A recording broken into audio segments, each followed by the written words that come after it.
Hello. And Mrs. Carol Smith. Welcome to the program. Thank you. May I say how delighted we are to be on Passion. We've looked forward to speaking to an African television station for decades. This is something we have looked forward to for such a long time, and we are so happy to be here. Thank you. Mr. Aaron Smith was a young, bright, and principled Oxford University graduate who was recruited by the Colonial Office and posted to Nigeria. He took his final examination a year ahead of his class. He also married Mrs. Carol Smith, whom he met while they were both at Oxford University. Together they went to Nigeria, where they had their 2 children. Mr. Aaron Smith, you were featured in a program recently by BBC Radio 4, yes. Titled Document, yes. And that was hosted by Mr. Mike Thompson. Yes. You are alleged that the British government rigged the first and most important election in the history of Nigeria in 1959 in favor of the North. Am I correct? Yes. How long were you in Nigeria for? From 1955 to 1960. And we were based in Lagos. I was on the staff of the Department of Labour. I was largely occupied with employment problems, all the employment exchanges, and statistics, and international reports, and was kept pretty busy. I was also stationed in Lagos in charge of the capital and the port. I was the port labour officer as well, and I also devised a port labour scheme and later a social security scheme, which was one of the first in Africa, which guaranteed workers some income after they'd finished work. It was a providence scheme. As I say, it was called the National Providence Scheme, and I was very proud to have put that on the statute book. I was going to ask you what your role is. You've mentioned 3 important. Is there any particular name given to your office while you were there? Just labour officer. I was a labour officer, a senior civil servant. Okay.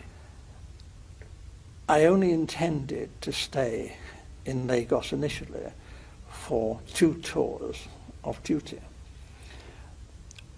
Although, because of this conflict with the elections,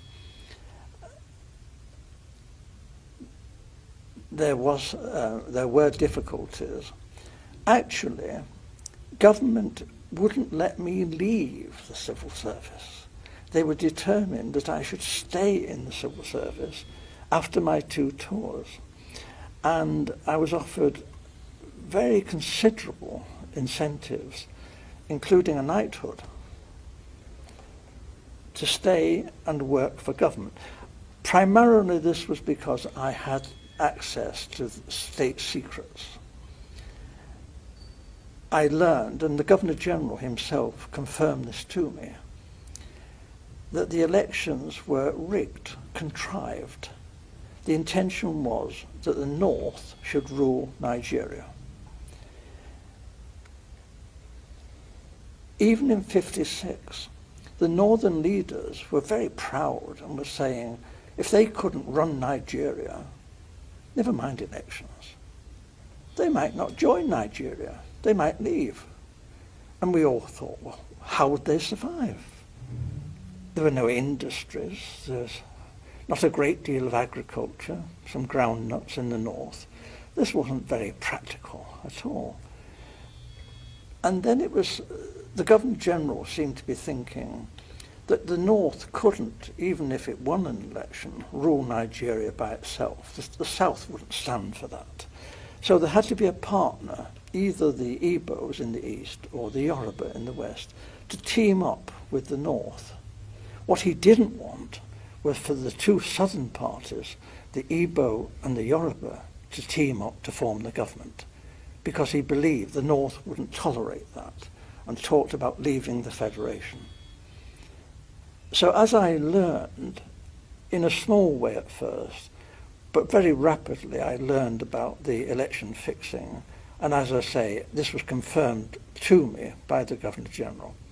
He actually said that he wanted me to know the truth, because he wanted me to know how much trouble I was in. You mentioned statistics. You were collecting figures. Yes. Is that for labor and unemployed people only, or general? Primarily, but obviously my interest was in the population of generally. Nigeria. Yes, and Awolowo, the Yoruba leader of the action group, yep. and Chief Enaharo, they too, other people were saying, where are all these millions of people in the north? Where are they? We're going up there to campaign. We want to know, you know. And you see all these, you know, thousands of miles of not very developed countryside, and yet the northerners are claiming that their voting registration figures are larger than in the south, you know, larger, far more people up there. Well, actually, if you went through the Igbo land, you know, Enugu and that, you saw lots and lots of people. If you went to Ibadan, again, Ibadan teeming, you know, with millions of people. But we didn't actually see many northerners, and obviously not many northerners at that time came to Lagos. So this did arouse suspicion. Now, the Europeans, you know, not stupid, we are watching what's going on in Nigeria, and we too are beginning to feel there's something not quite right here, that maybe the elections are not going to be as straightforward as they're meant to be. Nigeria was being described as the showcase of democracy, and it was expected that the nationalist leaders would win through. But actually, when the election results were announced by the Governor-General, before the vote was even in, he didn't vote, didn't count for that, he didn't wait for that. I have to tell you, the British were counting the votes, and the British cannot be trusted. They look after their friends. Loyalty is the big thing for the British. And we were friends with the emirs of the north. We looked on people like Enaharo and Awolowo as rather dangerous people. They might even be communists. That's ridiculous, actually. They couldn't be communists in 1,000 years. But this was a sort of thing that was being said. And we were, Europeans, were getting a bit worried about all this. It wasn't quite the honest, straightforward election that we were hoping for. Apart from Professor Anderson and Dr. Patrick Wilmot that supported your submission on the rigged election, there were other people who also served in the colonial office in your days. I mean, who opposed to this submission? Initially, I was warned of what was going on by my senior officer, a Major Bunker. I didn't know, and I knew that the Governor-General had directed me to take all the office staff of the Ministry of Labour to help Chief Okoti Igbo in politicking in Warri. And this was most irregular, and I refused to do this. Having refused an order, I know what the drill is. You resign. I resign my post. That is the proper thing to do. What they did then was rather devious. They persuaded me to withdraw my resignation, and when I did, they sacked me. It didn't go through, but I thought this was a bit low after I'd resigned and was prepared to leave the country. This was not very nice behaviour. They later withdrew this and said that I had been of some service to the state, and actually commended me for what I had done, and said I could leave Nigeria with splendid testimonials, and we shook hands on this. And this was done with the recognition of the Deputy Governor-General, Sir Ralph Grey. And then I left Nigeria the first time and took up a job as a personnel officer, a very big job, with the Esso refinery. And then government came after me, declared that I was a traitor, and I had betrayed the British people, ought to be imprisoned, and I lost that job. And then they came to me again and said it's all been a big mistake. Dreadful mistake. I'm a jolly decent chap, Oxford chap, and they put me on a plane straight back to Nigeria, where I'd make up for the time I'd been away. There was a great deal of good work for me to do, and we fell for this. We shouldn't have gone back, but we did. Now, if you recall what you said about the role of the Governor General and the attitude of the British government in particular, regarding the fear that Awolowo, Okotie-Eboh, and the lot of them from the south are dangerous, is there a particular reason? Why the fear from the British government? Is it that they don't want to release or relinquish Nigeria? They still want to control Nigeria? They knew that the North would do as they said after independence. If it had any, the North would just, because it was their habit, they liked the British, whereas the nationalists were an unknown factor. Actually, when they took the flag down and hoisted the Nigerian flag, not one of the major nationalist politicians was there. They weren't even on the platform. This was incredible. These were the people who had sought independence.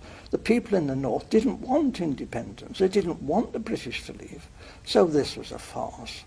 And for most Europeans who were very close and watching this, we were disgusted. We thought this really had been manipulated, this election. It was unworthy. It was unworthy of the British people, this. This was no honest, straightforward thing that you would expect Britain, the mother of parliaments, to do. This was cheap and low and criminal. And I opposed it. And I opposed it then, and I've opposed it ever since. And I'm telling you the truth. And I was warned, if I told you this state secret, my life could be forfeit. Earlier on, you said the British government wanted the North in alliance with either of the southern region, either with the Yorubas or with the Igbos. But without which they cannot they can't do it rule the country. The problem was that Awolowo was a highly principled man. Okay. You didn't talk to Awolowo about squalid deals and fixing things. Awolowo was not that kind of person. If you read his books, this man was a world statesman. And his young lieutenant, Chief Enaharo, was brilliant, absolutely brilliant.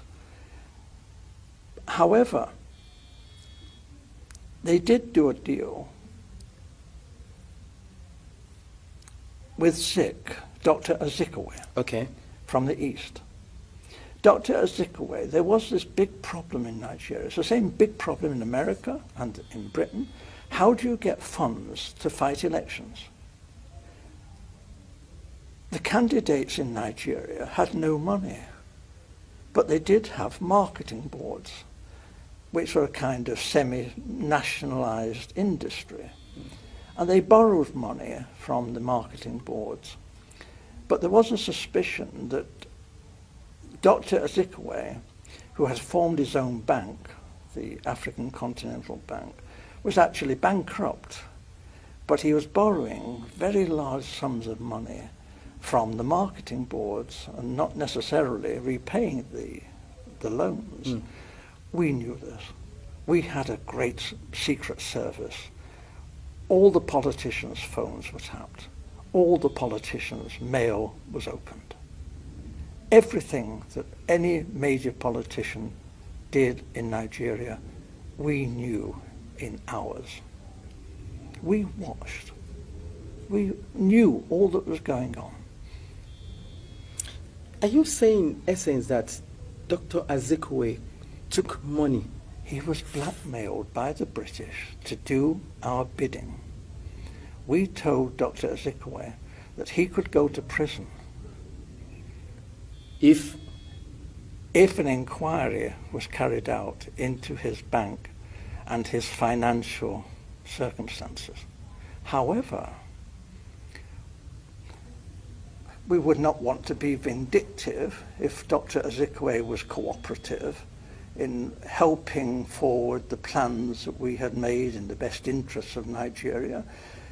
Dr. Ezekwe had nothing in common with the northern politicians. He loathed the northern politicians.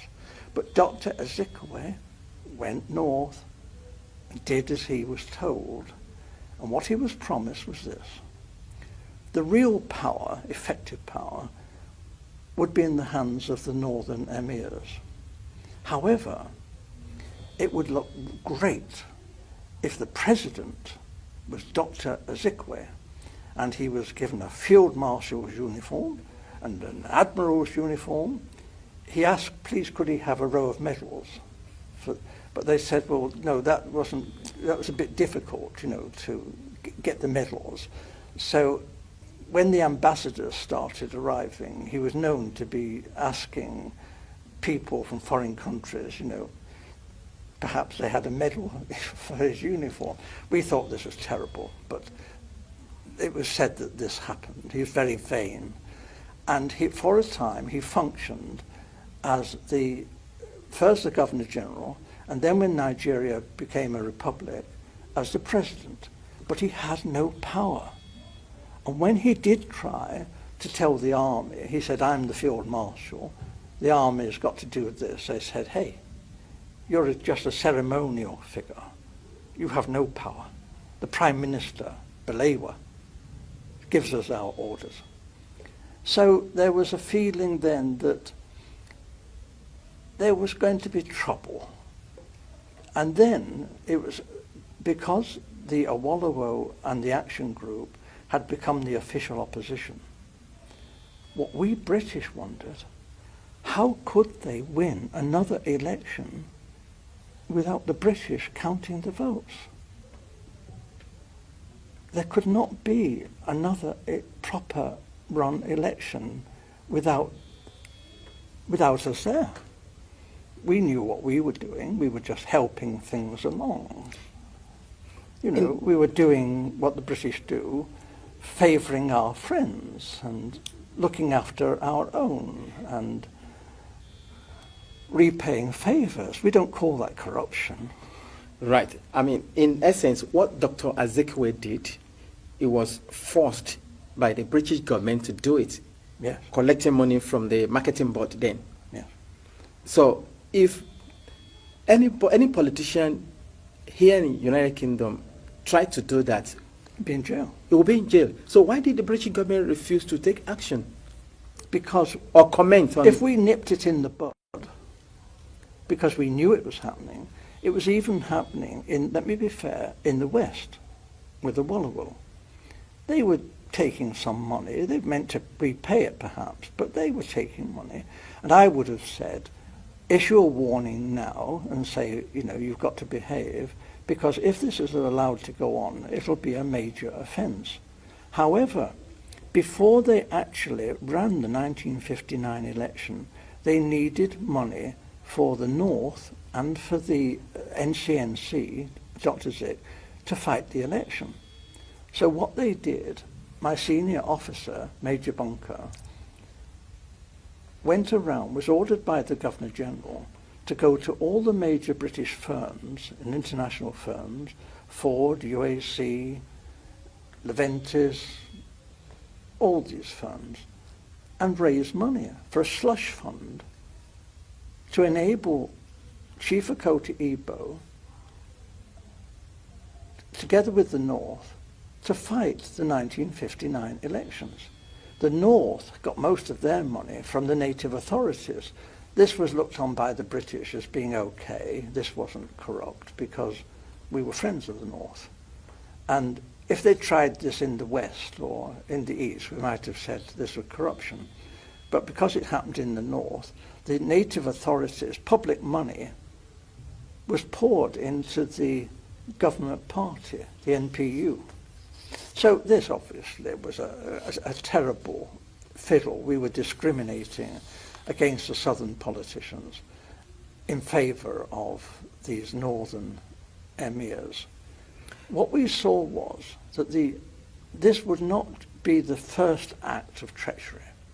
They would have to smash the Action Group, because the Action Group was strong, and in a fresh election, they would be sure to win. They were pretty honest and regular guys, and a lot of the British quite admired Awolowo for his brain power, and they admired Chief Inahro, who's a bit cheeky and young and spirited, and they were both quite admired, you know, as they were like right-wing Labour people, nothing revolutionary. And so a great deal of money was raised by my senior officer, Major Bunker, before the 1959 election. And this was money put up by United Africa, by Ford, Shell, BP, and my wife, who was the personal assistant to the general manager of BP Nigeria.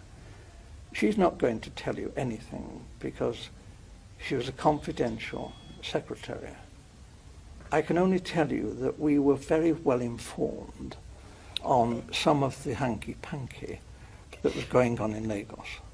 Having revealed now that the election of 1959 was rigged, the census figure were cooked, I don't know if you have been following the ongoing in Nigeria today. Yes, of course. The last general election, yes. The 1979-1980 election, I mean, in which Azekwe was the beautiful bride, and I mean... But I have to tell you, sir, that I'm not going to comment.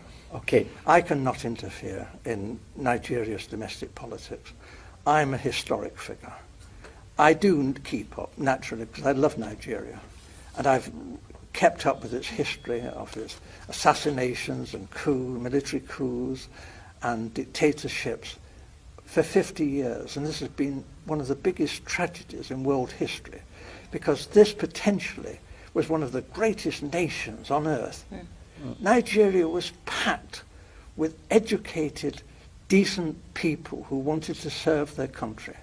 Since you lost that job that the government threatened or went behind you to say that you were disloyal to them and you were fired, have you ever worked any other place since?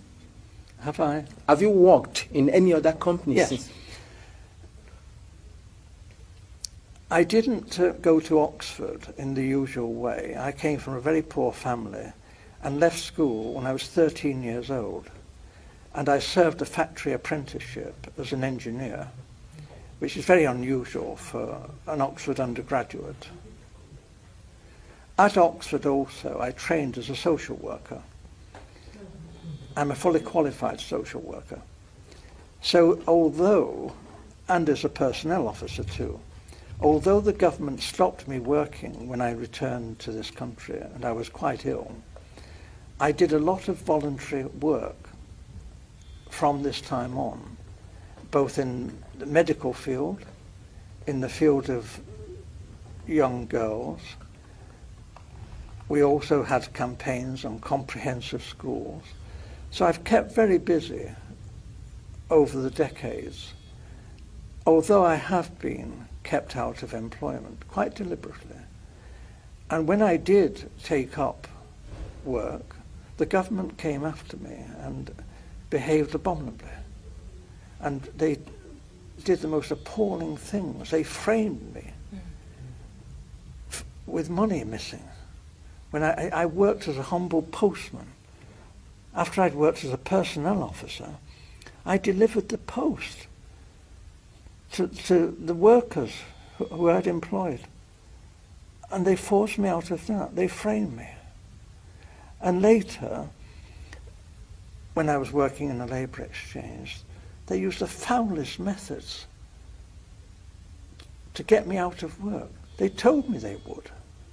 They said, the Governor General said, unless you do what I say, you will never work